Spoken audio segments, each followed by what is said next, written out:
I think most of you know that my father was a pastor as well. Was a pastor at 4 different churches, and at 3 of those churches, and this is where I grew up, the church had parsonages, which was actually perfect for my father, because my father, whatever a handyman is, he was like the opposite of a handyman. And if you're talking about parsonages, the idea of the parsonage is it's actually owned by the church, not by the guy who lives in it or his family. And so something breaks down, it's not the responsibility of him to fix it. He got to call the church deacons and say, hey, by the way, your house broke. And then they would run over and they would fix it. And that was great for him because he was so unhandy, it was absolutely ridiculous. In fact, I remember when I was a kid growing up, he actually fixed something. The picnic table had gotten a little bit wobbly, so he had gone down to the hardware store. I didn't even know that he knew what those were, but he went down to the hardware store, and he bought some new carriage bolts, and he fixed the picnic table. And he was, like, so proud of that. I mean, like, any of you could do that, okay? With your eyes closed in the dark, whatever. But he was so proud of that. I remember when my dad got older, and he finally got out the toolbox, and he decided to distribute all the tools to my brother and me. And my brother got the Phillips head, and I got the slotted, okay? And that's how it was. That was all the tools that he owned. He had a hammer. I don't know what he did with it. I think just when he got frustrated, it was something to beat on things with. But that was who he was. So, like, I inherited, like, 0 home improvement tools. However, I'm a cheapskate. So I was like, I'm going to learn how to do some of this stuff. And so as I became a homeowner, I was like, I'm not calling somebody to fix this until I've completely destroyed it myself, and then they can come in and rescue me. I'll just do this myself. And so my first big project, I remember, was in our Twickenham house. I decided I was going to redo our kitchen, which meant redoing the floors, the countertops, the cabinets, everything. I had no idea what I was doing, so I called Russ, and I called Dale, and I called Scott, and they all came in and did that. But I remember in my mind, this should be about a week.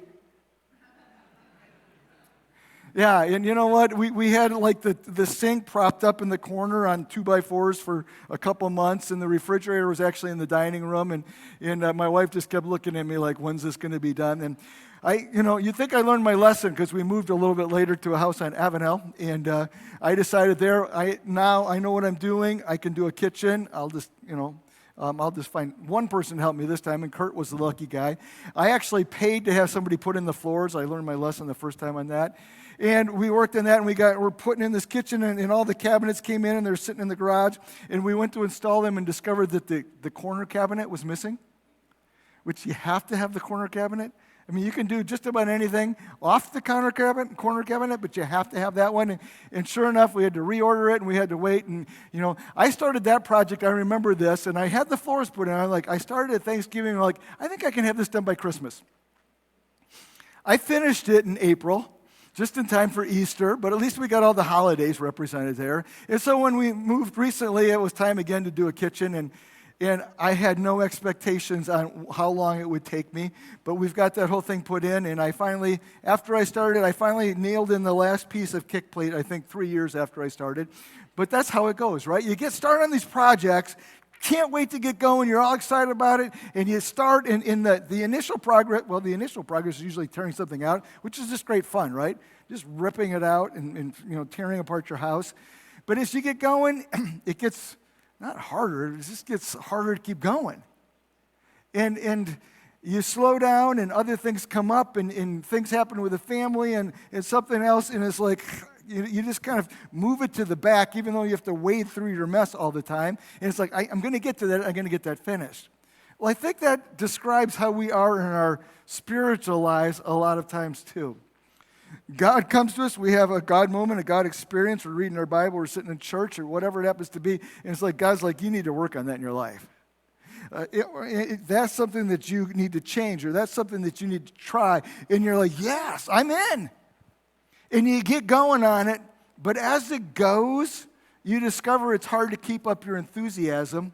It's hard to keep working hard and putting full effort into it. And you've got all these complications and all of these things, just as simple as fatigue, that all happen.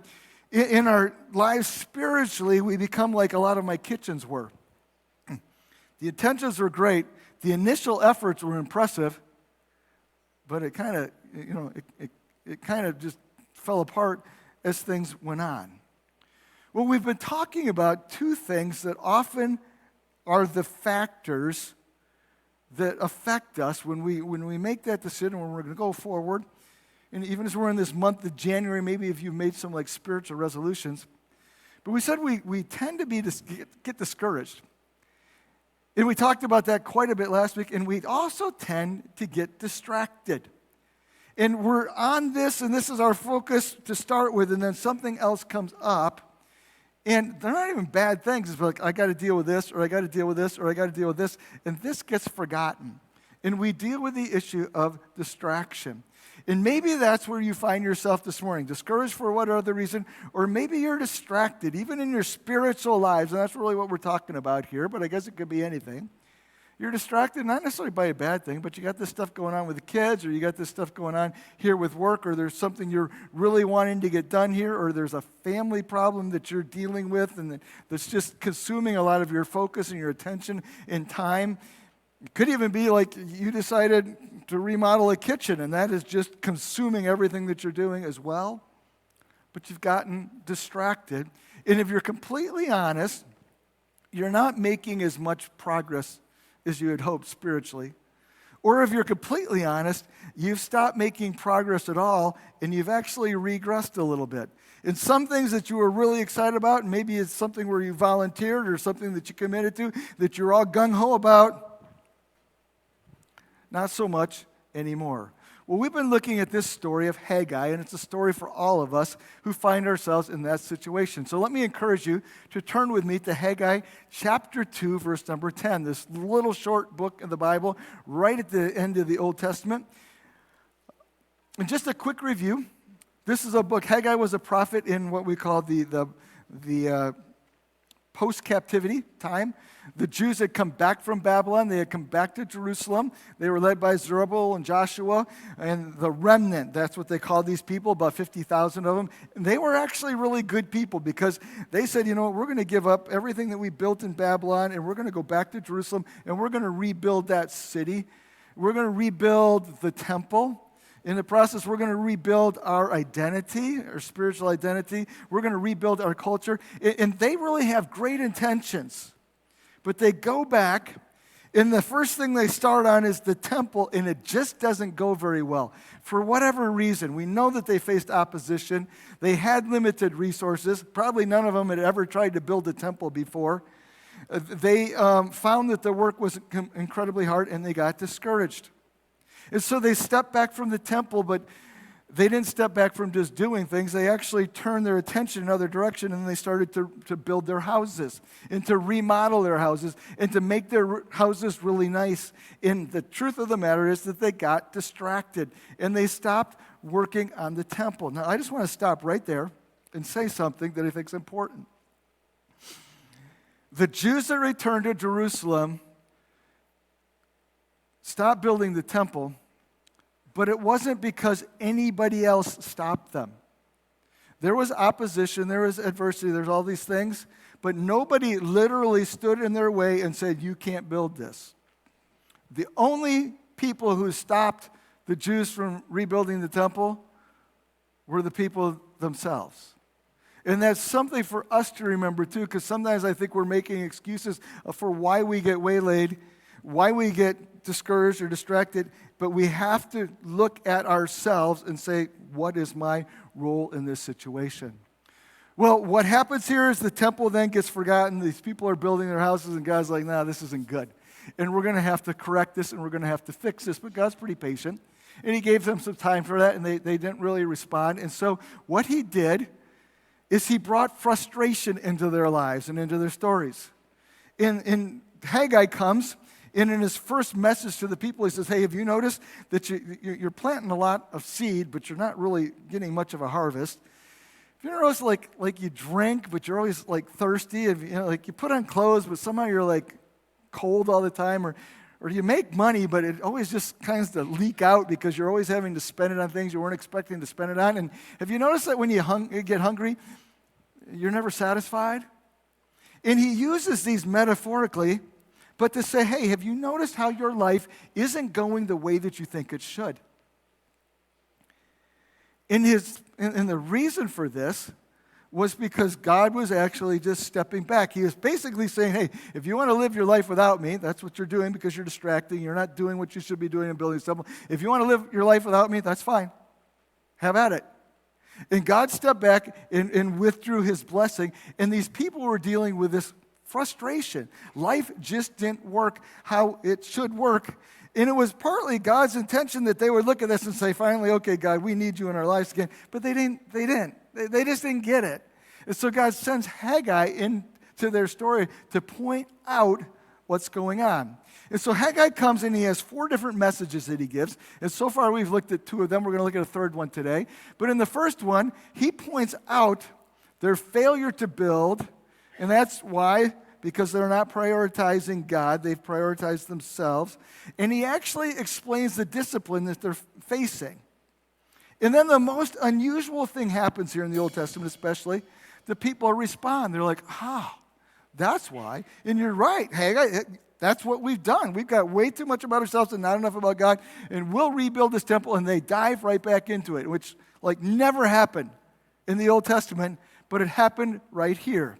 And so they get started, but just after 3 weeks, and we talked about this last week, God sends Haggai to the people with another message. And that's either because they've already got a problem or because he's trying to head off a problem, but he's worried about them being discouraged because that's what stopped them the first time in building the temple, and he doesn't want discouragement to stop them the second time. And so he comes and says, I don't want you to get discouraged, and I'll give you 3 tools, and this was really the crux of what we talked about last week, 3 tools that will help you when you're facing adversity. The first one is perseverance. Life will be hard. You will face obstacles. Opposition will come. Adversity is a reality. And we'd like to just bail on it and not have to deal with it. And the answer is no, don't bail on it. Just keep on going. And the words were actually be strong, be strong, be strong. Keep going. Don't quit. When you're discouraged, don't quit. Just keep going. The answer for discouragement is to keep going. The second thing he said, though, is you need to change your perspective. And they were all standing there looking at the temple saying, this isn't nearly as nice as what the first temple was. And and we're not doing a great job, and this isn't going to be so good.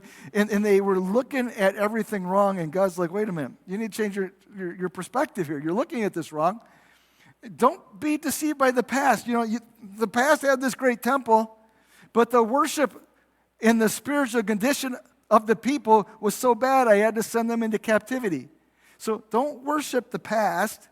He says, change your perspective on that. And he says, and you're all fascinated by how beautiful it was, and this one's not as beautiful. He says, I provided the gold. I provided the silver for that temple. If I wanted this one to be beautiful too, I could make it that way. That's not what I'm after. I'm trying to create a place where you can worship and where you can see me and be enraptured by me, not by the building that you're in.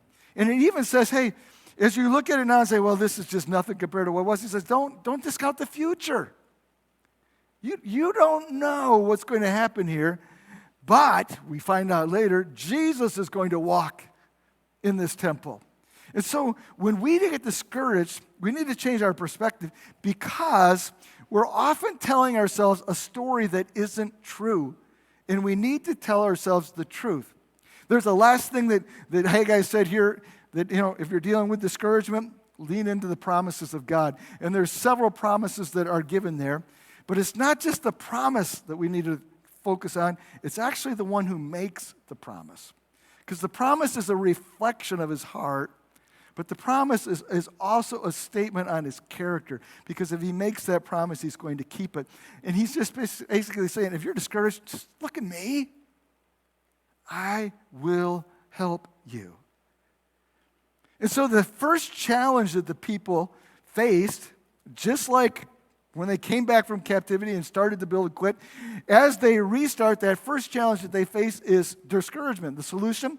Perseverance, perspective, promises. The second challenge that they face, though, is distraction. And the solution to that, and boy, that sounds like a repeat, doesn't it? Exactly. But the solution to that is what this third oracle is about that we look at here this morning. And distraction, though, I think is a great thing to talk about because it's a distraction for us as individuals. It can also become, it's an issue for individuals. It can also become an issue for us as a church. And most of us, I don't think, live our lives saying, okay, God, I don't want to hear from you. I don't care what you think. I'm just going to do what I want to do, stay out of my business. I don't think most of us are like that. I think most of us are like, yeah, God, glad to know you. It's great to have you in my life. And, let's check in every once in a while. But, I got some things that I got to take care of over here. I got this going on at work. And, I got this one thing I'm really interested in here. And we just kind of get preoccupied with all kinds of things that don't include God. And we get pursuing our own agenda or we get pursuing our own interests. And we're not putting God first. And so we get distracted. And there's a long list, right? We can get distracted by things, possessions, houses, prosperity. We can get distracted by experiences, and that's a big thing. I want to do this, and I don't want to miss out on this, and I want to go here, and I want to try this. And we have all these experiences. They're not necessarily bad, but they can become distractions. We can get distracted by achievement, by prestige, by, what our goals are in life. Like we got to get our kids off to the most prestigious colleges, or I've got to have this title at work, or I've got to win this, and we can get distracted by that. We can get distracted by our own comfort. Yeah, like, just a nice, soft couch to sit in, figuratively. We can get distracted by power. We can get distracted by politics and sports and entertainment. And we can get distracted by celebrities. And we live in a world that's so distracted by celebrities. Secular celebrities, Christian celebrities. But we can get so distracted. We can even get distracted by church itself. We can make church this thing that we come do. And somehow we lose track of God in the whole process of it. Sounds weird, doesn't it? But it can happen. We could get distracted by our spiritual accomplishments, where I'm so tuned in or so focused on what I've accomplished in the past or where I've come from, that becomes what I focus on instead of on God himself. And God comes, and in this third message here from Haggai, we're going to read right now, he says, don't be distracted. But he says it in a really, really weird way, okay? So as you read this with me here this morning, if you look at this and say, I'm not sure I get this, get in line, okay? I looked at that many times. It's like, I'm not sure exactly what he's saying here, but we're going to do our best to wrestle through this and to figure it out because I think it's super important here. So verse number 10, Haggai chapter 2. On the 24th day of the 9th month, in the second year of Darius, the word of the Lord came to the prophet Haggai. And this is what the Lord Almighty says. Ask the priest what the law says. So God tells Haggai to ask the priest, and he actually is going to ask him two questions. Okay, and here's the first question. If someone carries consecrated meat in the fold of their garment, and that fold touches some bread or stew, some wine, olive oil, or other food, does it become consecrated? And the priest answered, no. So then Haggai asked the second question. If a person is defiled by contact with a dead body, if a person defiled by contact with a dead body touches one of these things, does it become defiled? Yes, the priest replied, it does become defiled. Then Haggai said, so it is with this people and all this nation in my sight, declares the Lord. Whatever they do and whatever they offer there is defiled. Now, I get the questions, okay? And to make it really simple, the first question is this: is holiness contagious? Like if something holy touches something unholy, does it make it holy? The second question is unholiness contagious? Well, if something unholy touches something holy, does it make it unholy? Which actually, both of those can't be true. So the priest answered correctly. My problem is I'm not exactly sure the point that God's trying to make, but we're going to look at that, okay? So if you have got some great ideas, we'll come back and we'll see how they match up. Now, let's keep reading. Now, give careful thought from this day on. Have you heard that before? Give careful thought. He said that before, and we know that it means put your heart to the road. And so he's going to say, what he's actually saying here is, okay, I've told you, I've asked these two questions. Now you need to engage your heart, and that's going to be part of the key. consider how things were before one stone was laid on another in the Lord's temple. Back before you started to rebuild this construction problem, think about how stuff was, okay? Here's how it was. When anyone came to a heap of 20 measures, there were only 10. When anyone went to a wine vat to draw 50 measures, there were only 20. I struck all the work of your hands with blight, mildew, and hail, yet you did not return to me, declares the Lord. And he's back to this frustration theme. You were frustrated, right? Everything that you thought should be this way didn't work out that way. Well, that was me. In fact, he goes on here. He says, from this day on, from this 24th day of the 9th month, give careful thought. We read that again. To the day when the foundation of the Lord's temple was laid, give careful thought. Boy, he keeps going back to that, doesn't he?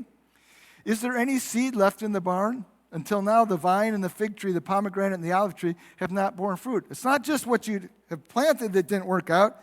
It's even the things that you wouldn't plant. It's the trees that just kind of grow on their own. They're not doing well either, right? That was all me. And then he says this, which, like, where did this come from? But I've got some good news. From this day on, I will bless you. All of those frustrations, we're done with those. We've got a different plan. We're going forward here. And there's really no conditions attached that I can see here. So what is this talking about? And what's the point here? All right? So let's try to figure this out quickly. The simple questions, the hypothetical questions, is holiness contagious? No. Is unholiness contagious? Yes. What did that mean? The two different reasons here, the different possibilities that scholars suggest are these. The first possibility is this, is that the good touching the bad doesn't make the bad good. And we could understand it this way, the old a rotten apple spoils the bunch. If you put a good apple in with rotten apples, it doesn't make all the apples good. But if you put a rotten apple in with a good apple, it makes them all bad. And the point here is that God is saying, if you allow any of that bad in, it's going to affect the rest of it. Now, what is the bad? That's the question. So some scholars think that this refers to this overall picture here where they've restarted, and what we talked about last week, that a lot of the discouragement was coming from negative people who were saying, look at this temple, it's nothing like the old temple. And they believe that the bad that they're being warned against here is people in their negativity. Negative influencers, and that they would be contagious. And that the threat to the temple being rebuilt, the great threat would be the actual people who were supposed to be doing the building. Now, the temple and the church are not the same thing, but boy, that's an interesting concept for us to consider. One of the greatest threats to the church is also the negative influences. Not from outside, but from inside.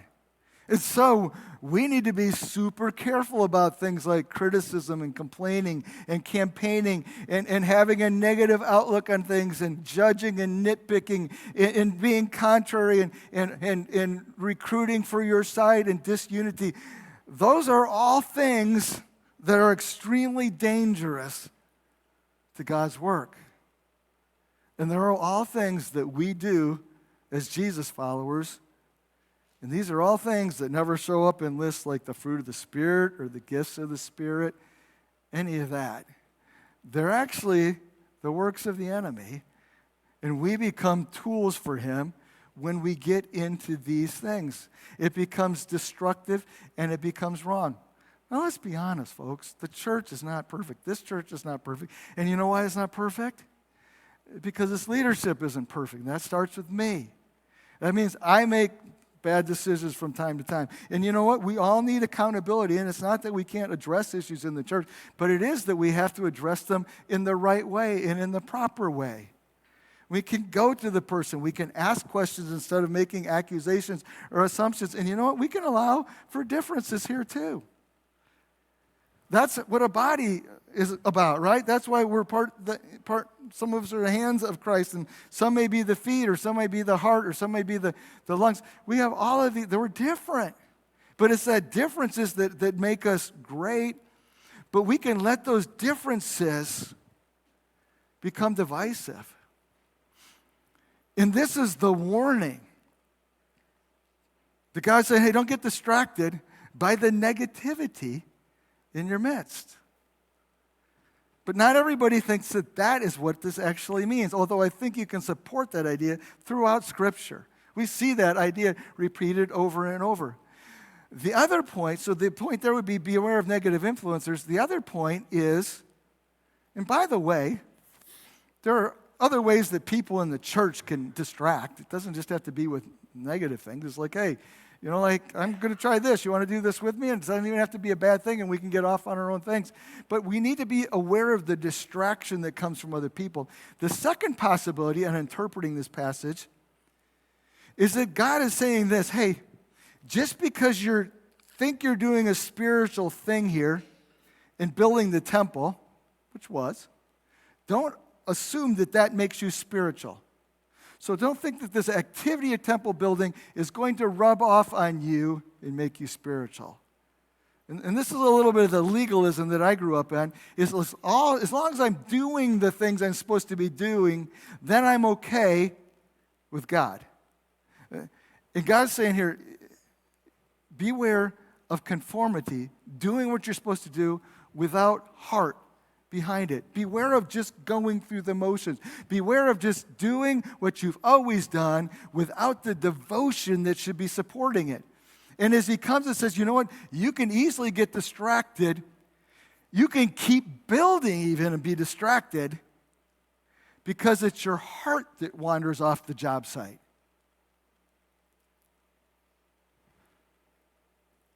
And when God doesn't have our hearts, that's when we get distracted. We look at this and go, oh, that's really interesting. Boy, I think maybe I want to give some energy. And what we do is we take the 100% that should be God's, and we borrow 5%. We think we're borrowing, or 10% or 20%, and we start investing it in other places. And all of a sudden we discover, not all of a sudden, gradually it happens, that we have gotten distracted and wandered off.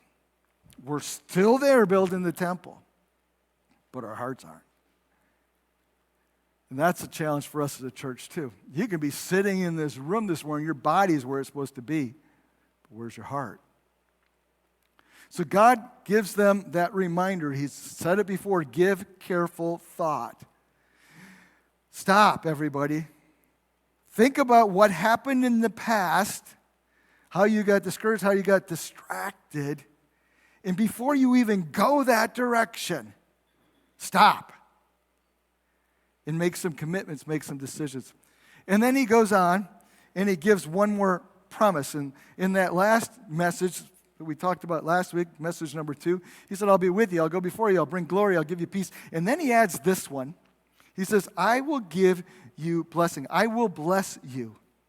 Now this is one where I wrestle with this too. Because blessing really by definitions means that God gives it to us because we don't have to deserve it. It's not like I will respond to what you're doing by helping you. He's saying, I am going to help you, and there's no conditions that are attached to that. And it really fits with this idea of grace, where God is good to us, and then we respond in obedience, versus where I live so much of my life thinking, I have to do all these things so that God can be good to me. And so he says, I will bless you. I'm for you. I want your best. That's what I have in mind. And even when I brought frustration in your story, that's not what I want to do. I want you to have a life that is fulfilled and satisfied and meaningful, and that's what I'm going to give you. And hopefully you're now in the place where you can respond to my blessing and enjoy that. But there's something else I think that's worth considering here when we talk about blessing, and especially as we talk about building a temple, or we might even say, especially as we talk about building a church or making a church effective. You can build a temple without God's blessing. You can build a church without God's blessing. And I think this is one of the challenges of our modern day church. With all of the things that we have learned about business and organizational management and marketing and all of these different things, we can take them and we can apply them in church settings and have some success with them. But that doesn't mean we have blessing. And we're so likely to measure things by saying, well, look at how everything's going so great. God's obviously blessing here. Maybe. And maybe it's just because we're really smart and we're really strategic and we're still really clever and really creative, and that could be true too, right? So I think we have to be careful then that we don't rely on our abilities. And God's given us a lot of abilities. And God's given us a lot of even like business acumen. It's all from God. But we can rely on those things, and we can forget that we need the blessing of God in our church, and we need the blessing of God in our lives. But the encouragement to me is how it brings this all full circle. You know how not to get discouraged? Do you know how not to get distracted?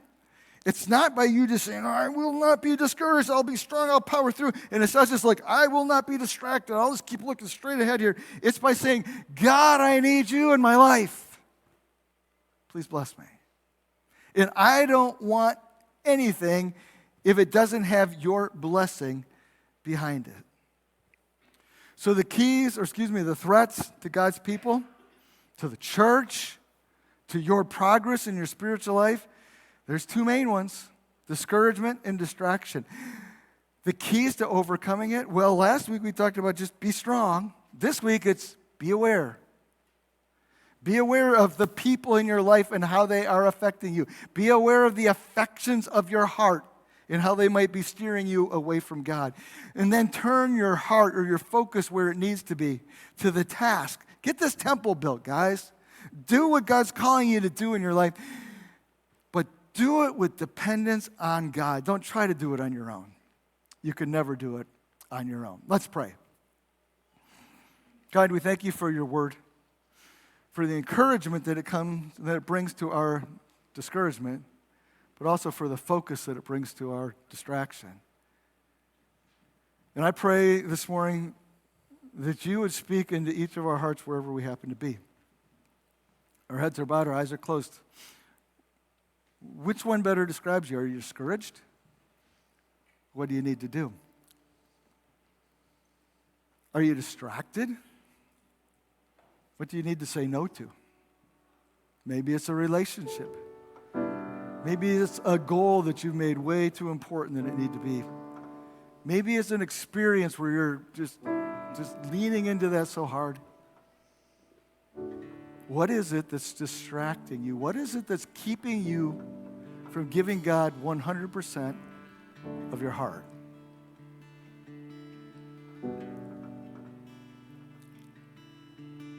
Our heads are bowed, our eyes are closed. Another question I have is, does God have any of your heart?